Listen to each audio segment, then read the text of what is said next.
Hello everybody and welcome back to another episode of Mind, Money, Soul. And today I am talking about the fourth tip slash habit of becoming wealthy of the Millionaire Secrets series. The last three we've had spend wisely, make smart decisions about big financial commitments, and clear your high interest debt and avoid it basically, and learn how to use debt as leverage. And today's tip is millionaires plan ahead for the future.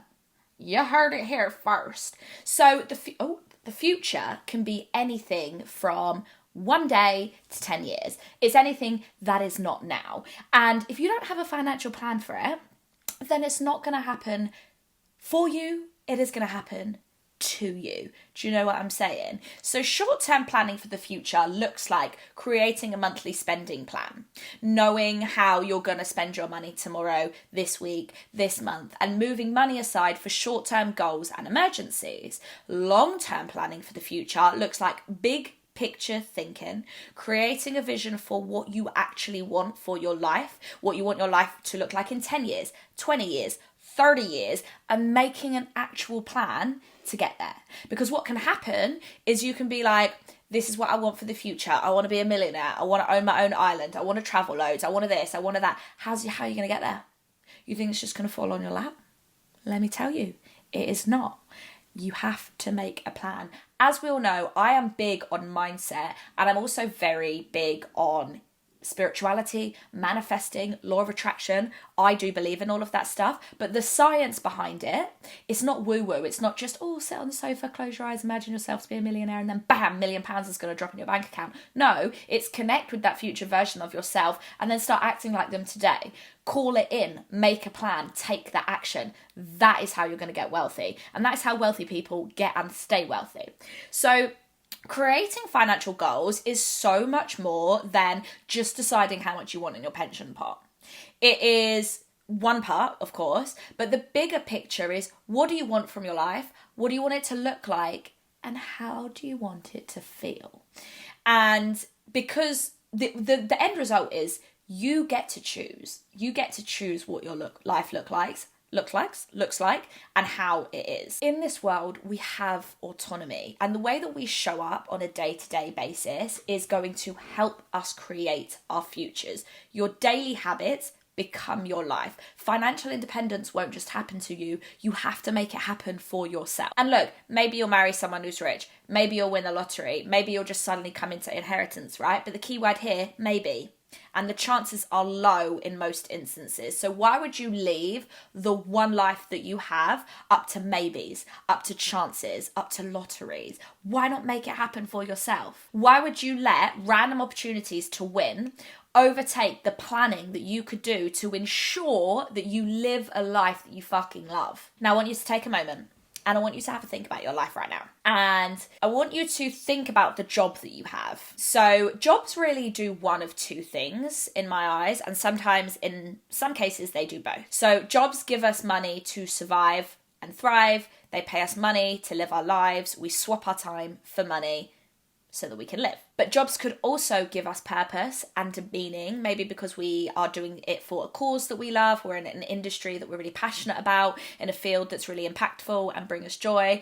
And in some instances, in some sweet instances, they can do both. That is the sweet spot, in my opinion. But I want you to ask yourself, am I happy in my job right now? Do I enjoy this role? Is there something else I would rather be doing? Is there room for financial growth in this company, in this industry, in this field? If the answer is no, but you freaking love your job, you show up every day and you're like, this is the best way that I could be spending my time and I would happily do it day in, day out for the same money, love that for you, because it's not always all about the money, right? It's about loving your time on this earth, your short time on this earth. And I also think that there is this big argument out there, which is basically like, should I take a job that I love more on less money but be happy every day, or take a higher paid job in a career that I'm less excited about or happy in, but I make loads of money and I can reach financial independence?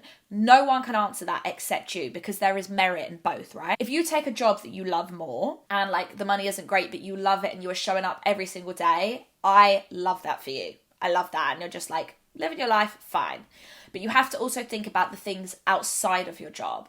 Is your job allowing you to, are you going to end up being financially stressed because you are literally living on the breadline and then you're like just getting by every month? But you're like, yay, at least every day I can show up to work and do paid labor and like I love what I do. Like, asking yourself that question, because whilst it's really important to love your job, money and mental health, there is a big connection between it. Now, again, all of this is subjective because your version of saying it doesn't pay me a lot versus someone else's version of it doesn't pay me a lot is very different. But also at the same time, if you are a corporate slave for a bit and you're in a job that you don't love, you build financial independence and then you can take a step away and you can, live the rest of your life with passive income and all of those things. Again, that is down to you. That is totally up to you. There is no right or wrong way to do it. But what you want to do is make sure that you reflect and you think about it. Now, for me, I basically spent 10 years in a career that I was amazing at. I was set to take over the company. My boss had big plans for me, but it did not bring me the joy and satisfaction that I wanted for my life. I knew that I was made for more than just that job. And my God, sometimes I wish that I was happy just staying in that job, making a decent living and cracking on. But my soul said, no, bitch, you are made for more. You don't want this. I don't know why the voice inside my head is American. But that's how I birthed my business. That's where my business came from, because I was like, I feel like there is so much more that I want to do. And the way that I want to spend my time is not like this. Now, every single day, I am doing something that I love. I'm helping people, I'm making content, I'm doing talks, I'm recording the podcast, and the trajectory of my career is very exciting to me. Like the thought of where I'm going to be. Now, right now, am I at where I want to be financially? No. There's still so much more that I want to invest and save and grow, and I still have to work. Work is still not optional. But what I have done is uncapped my income ceiling in an industry, in a career that brings me so much joy. So the end result, the delayed gratification of this, is that I'm going to be working in a job, building a business, helping people, doing something I love whilst making a lot of money and getting to a point where work can become optional. For me, that is the dream, even if it takes me 5-10 years. I would rather build my business slow and sustainably, enjoy the process, enjoy the journey, and get to where I want to be financially, and it take a bit longer. Some people, they're like, no, I want to bash out this next 5-10 years of my life, and maybe I don't like it, but I am going to be able to quit and never have to work again. And that's I don't know if you've heard the FIRE movement, which I think I've spoken about on this podcast before, but it's basically people will work insane hours, insane jobs, make loads of money to save and invest, and then they retire in like their 30s and their 40s, and then they live the rest of the years just living off their money, off their investments, which is so cool. Now, for me, this is not for me. I would rather build wealth sustainably. I would rather run my business even till I was 60, right? And retire then. But knowing that I have enjoyed my life, I've made money, and I've made enough money to like live a really good life, to travel, to do things, to like be generous, to buy from businesses that I care about, to invest in causes that I care about, but doing it sustainably until I'm in a position obviously where I can stop. That is what I want. That's what makes more sense for me. Now, obviously, and I'm going to get on to talking about this in another episode, like investing your money is one of the key factors to being wealthy and staying wealthy. And that's part of what I'm doing. I feel like my business is allowing me to do that and is going to continue to allow me to do that. Now, I could ramp it up and do it quicker, do it shorter, but what I know is that I'm enjoying the process. You don't have to do that. You could, like I said, stay in a job that maybe you just love so fucking much. And you're like, I'm really aware that the industry itself isn't going to give me loads of money, so I'll be a little bit more frugal and I will save and invest just so that I allow myself that financial buffer to not be stressed and know that if anything happened to my job or happened to my health, I still had the ability to stop working or rein it in if I needed to, but that I'm enjoying every day. It is personal. Imagine if we all wanted the same thing. It would be so fucking boring. That is what life is about. It's about everybody having autonomy and choice. But the key thing here, to bring it back round, is that we are planning and we are making that decision about our future. We are thinking about the future, working backwards and being like, what do we envision for ourselves? Now, I don't think everybody should be a business owner. I'm not gonna lie. I don't think it's for everybody. I don't think being an entrepreneur is for everybody. For me, I'm like, how exciting, right? The power of running your own business is so cool, and it is possible for you if that's what you want, okay? But it's also, you probably have to take into account that you might need to take a step down financially or take a step sideways ways financially. I had to come to that acceptance, okay? I was making a 45k salary. I was living in London. I was saving. I was like I'd started investing. I was living my best life. When I take a step back and I started running my business, I wanted to be able to invest as much back into the business as possible. And I wanted to do it in a really, ethical, authentic way. I wanted to make sure that the product and the service that I was providing to the people that were following me and in my community and my customers was the quality that I wanted it to be, and it was coming from a genuine place. And I would rather do it slow and sustainably and know that I am working towards building my wealth over time. You can do the same. You absolutely can do the same, but you also could go and get a really high paid job in a really in a different industry and work for a company. You have to know what you like, and you have to think about your future and how your actions and behaviors today, what that's going to create for you in 5, 10, 15, 20 years time. So what do you want for your future? Really think about it. And if you think of something and your brain is like, bitch, you cannot have that, and it's straight away like, no one in your family has that. Why do you think you deserve that? How on earth are you going to even get that? You don't even know what to do. You're in debt. You're this. You're shit at spending. You're shit with money.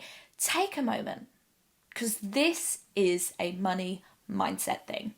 This is a belief. This is a limiting, lacking belief. And I truly believe that any desire that we were given as individuals, we are able to actually play out and create, right? We can get there. If your brain has given you the ability to drum up and visualize this desire, I promise you, you can have it. That initial thought, that deep, authentic, subconscious sort of vision that you then have, anything that then takes over after that, that is limiting beliefs and blocks that is stopping you and holding you back. So when you think about the future, don't be afraid to dream big.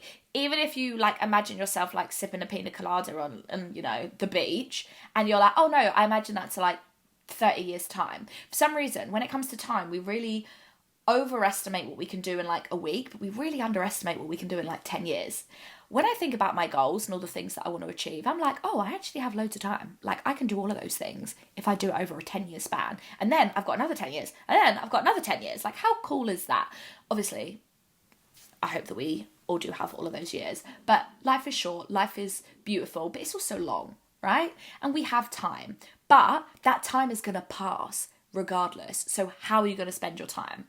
Now, when we are given these desires and we think about our future, just because we have them, it doesn't mean that it's easy, but it does mean that it's possible. And I think nowadays in society, we're really pushed the narrative of overnight successes and people just suddenly making it and making loads of money. But what you don't see is the ongoing struggle behind the scenes for years and years, sometimes even decades. And I was actually looking at a range of rags to riches stories of high up women and successful female founders, and there were so many. It was so cool. And you have obviously Oprah Winfrey. She was completely born into poverty and now she's a billionaire. Sarah Blakely, who is the founder of Spanx. Her journey from rags to riches is really cool. Founded her own business and is it's amazing.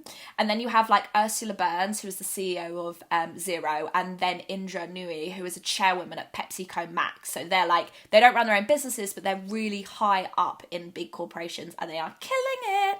All of these women came from nothing or not a lot, but they had a dream and they persevered for years and decades, and now they are some of the most successful women on earth. So the key thing here is to think long term, dream big, and just make a plan and go at it, because you deserve it. You deserve to enjoy your time on this earth, and you deserve to be wealthy and abundant. And people that are millionaires nowadays will have a vision, they will execute it, and they will be delusional, and they will go after it. So that brings us round to the end of this episode. Thank you so much for listening. If you have any questions, any thoughts, share this on your story, slide into my DMs, drop me an email, do whatever you want to do, and I will see you next week. Mwah!